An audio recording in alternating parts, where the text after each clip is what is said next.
बच्चों, dear students, प्यारे बच्चों, हम पढ़ेंगे लिमिटेशंस ऑफ ऑक्टेट रूल, अष्टक नियम की सीमा। मतलब अष्टक नियम की ऑक्टेट रूल की कमियाँ। इनकम्प्लीट ऑक्टेट, कई मॉलिक्यूल्स में कुछ एटम्स के ऑक्टेट कंप्लीट नहीं होते, अधूरे ही रहते हैं। मतलब उनमें 8 इलेक्ट्रॉन पूरे नहीं होते। जैसे लिथियम क्लोराइड में लिथियम के इलेक्ट्रॉन 2 इसमें अंदर है, 2 यहाँ पर, कुल कितने हो गए? 4 इलेक्ट्रॉन हो गए, 8 इलेक्ट्रॉन कंप्लीट नहीं हुए। तो क्लोराइड के तो हो गए, Cl के 8 इलेक्ट्रॉन पूरे हो गए, लेकिन लिथियम के नहीं हुए। ऐसे ही BH2 में अगर हम देखते हैं तो हाइड्रोजन के 2 इलेक्ट्रॉन, इस हाइड्रोजन के 2 इलेक्ट्रॉन, बेरिलियम के 2 और 2 4 और 2 इसके आंतरिक इलेक्ट्रॉन, इंटरनल इलेक्ट्रॉन। तो कुल कितने हो गए? 6 हो गए। अभी भी इसके 8 इलेक्ट्रॉन कंप्लीट नहीं हुए। उसी प्रकार से BCl के बोरॉन ट्राइक्लोराइड में अगर हम देखें तो यहाँ पे बोरॉन के 6 इलेक्ट्रॉन हो रहे हैं, 2 इलेक्ट्रॉन अभी भी कम है। It is 2 electron less than 8, 8 से 2 इलेक्ट्रॉन कम है। मतलब अष्टक जो है वो कंप्लीट नहीं हो रहा, ऑक्टेट जो है वो पूरा नहीं हो रहा।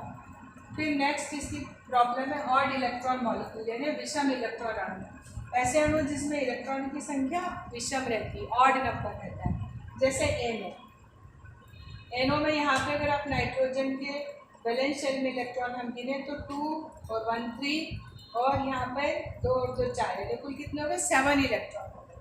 तो ये ऑड नंबर के इलेक्ट्रॉन वाले मॉलिक्यूल कैसे बनते हैं, विषम इलेक्ट्रॉन के अणु किस प्रकार बनते हैं, how the odd electron molecules exist and they are stable, ये कुछ समझ में नहीं आता इससे। उसके बाद नेक्स्ट हम देखते हैं एक्सपांडेड ऑक्टेट रूल, प्रसारित अष्टक। मतलब कुछ मॉलिक्यूल ऐसे होते हैं जहाँ पर ऑक्टेट से ज़्यादा इलेक्ट्रॉन रहते हैं, there electron more than 8 electron. For example हम अगर एग्जाम्पल देखें तो पहले हम देखते हैं SF6, जैसे कि ये SF6 है।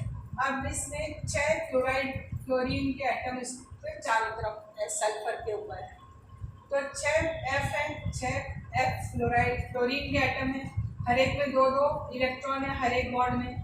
तो 6F में सल्फर के आसपास कितने इलेक्ट्रॉन हो गए? 12 इलेक्ट्रॉन हो गए, 12 इलेक्ट्रॉन हो गए, जबकि होने कितने चाहिए? 8 इलेक्ट्रॉन। इसी प्रकार PCl5 में फॉस्फोरस के अराउंड 5 बॉन्ड के 10 इलेक्ट्रॉन हो गए, जबकि होने कितने चाहिए? 8 इलेक्ट्रॉन। तो ये अष्टक एक्सपांड कैसे हो गया, किस प्रकार से ज़्यादा इलेक्ट्रॉन आ गए, ये बात ऑक्टेट रूल से समझाई नहीं जा सकती। फिर ये formation of xenon chloride, xenon tetrafluoride, hexafluoride and other molecules also. जो नोबल गैसेस हैं उसमें जीनॉन कुछ यौगिक बनाती है, क्रिप्टॉन भी 1-2 यौगिक बनाती है। तो ये नोबल गैस होने के बावजूद, यानी ऑक्टेट कंप्लीट होने के बावजूद कंपाउंड कैसे बनाती है, जबकि इसके xenon डाइफ्लोराइड, xenon टेट्राफ्लोराइड और भी बहुत सारे कंपाउंड बनते हैं, वो सब स्टेबल कैसे हैं, वो सब कैसे क्यों बन जाते हैं। तो ये एक्सप्लेनेशन ऑक्टेट थ्योरी से, ऑक्टेट रूल से नहीं मिलता। फिर जो shapes of the molecule, molecule की डेफिनेट शेप्स होती हैं, तो वो शेप क्यों होती है, ये चीज़ भी ऑक्टेट रूल से समझ में नहीं आई। फिर energy and stability of the molecule, अणुओं की एक डेफिनेट ऊर्जा होती है और वो क्यों स्टेबल है, उनका स्थायित्व क्यों है, ये सब जो बातें हैं वो ऑक्टेट रूल से समझ में नहीं आई। हालांकि कुछ मॉलिक्यूल का फॉर्मेशन ऑक्टेट रूल से हम अच्छी तरह समझ पाते हैं, लेकिन ये जो एक्सेप्शंस है, जहाँ संख्या कम है या ज़्यादा है, या जो स्टेबिलिटी की बात है, या फिर कि नोबल गैसेस के कंपाउंड कैसे बन जाते हैं इनर्ट गैसेस के, ये सब बातें ऑक्टेट थ्योरम के अगेंस्ट जाती है, they are against octet rule. These are the limitations of octet rule. ये ऑक्टेट रूल के लिमिटेशंस हैं।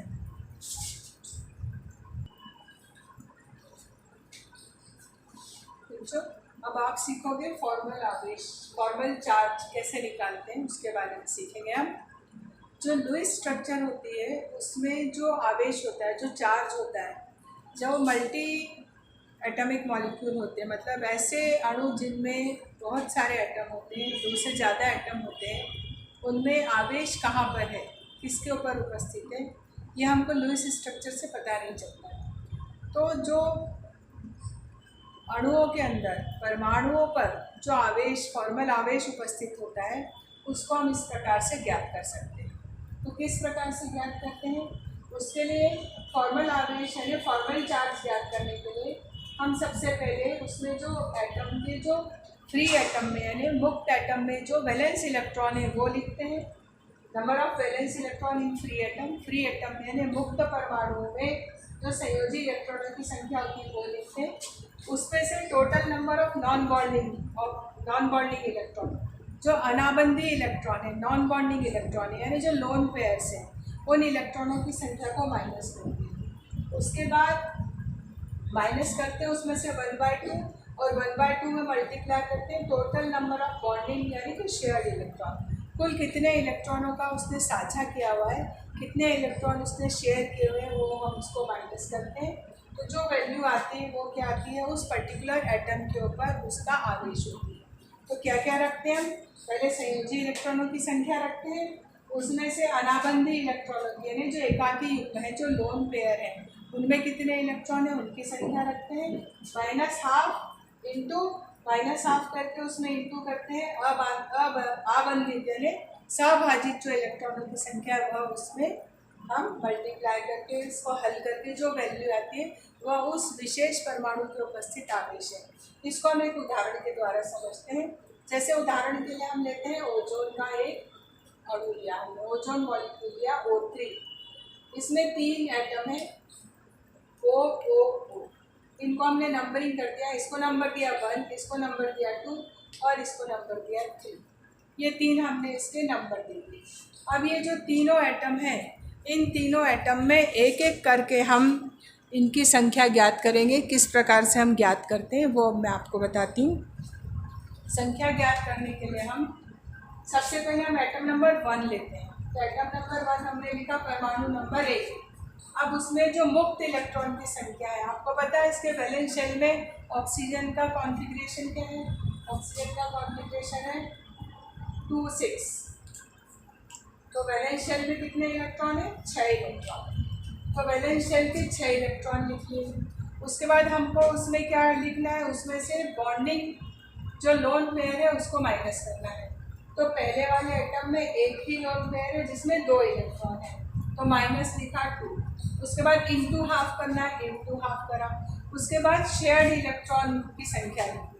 तो इस ऑक्सीजन में कितने बॉन्ड बनाए, 1, 2, 3, और हर एक बॉन्ड में कितने इलेक्ट्रॉन है, 2 इसमें, 2 इसमें, 2 इसमें, 2 इलेक्ट्रॉन इन ईच।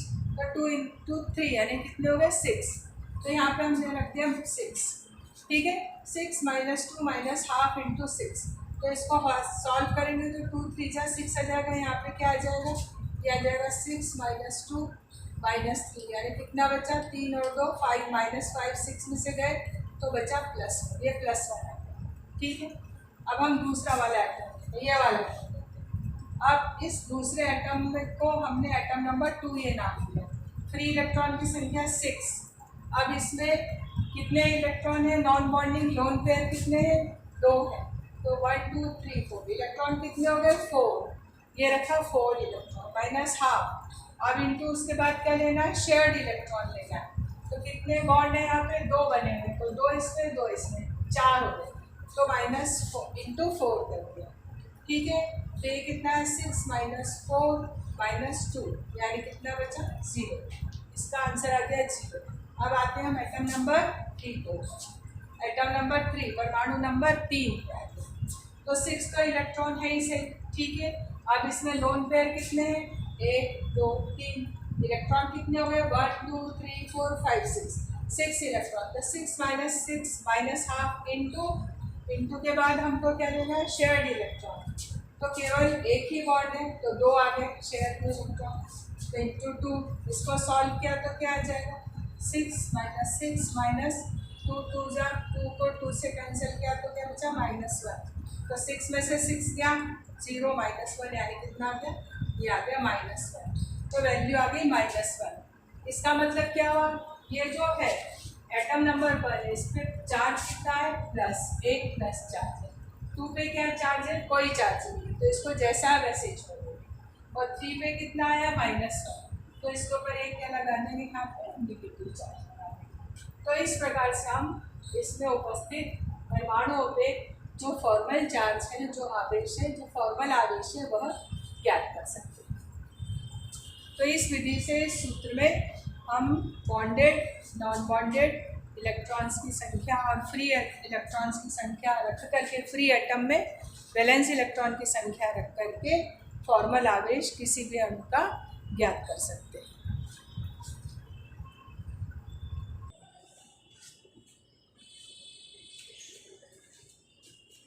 बच्चों, अब हम पढ़ेंगे लैटिस एनर्जी के बारे में।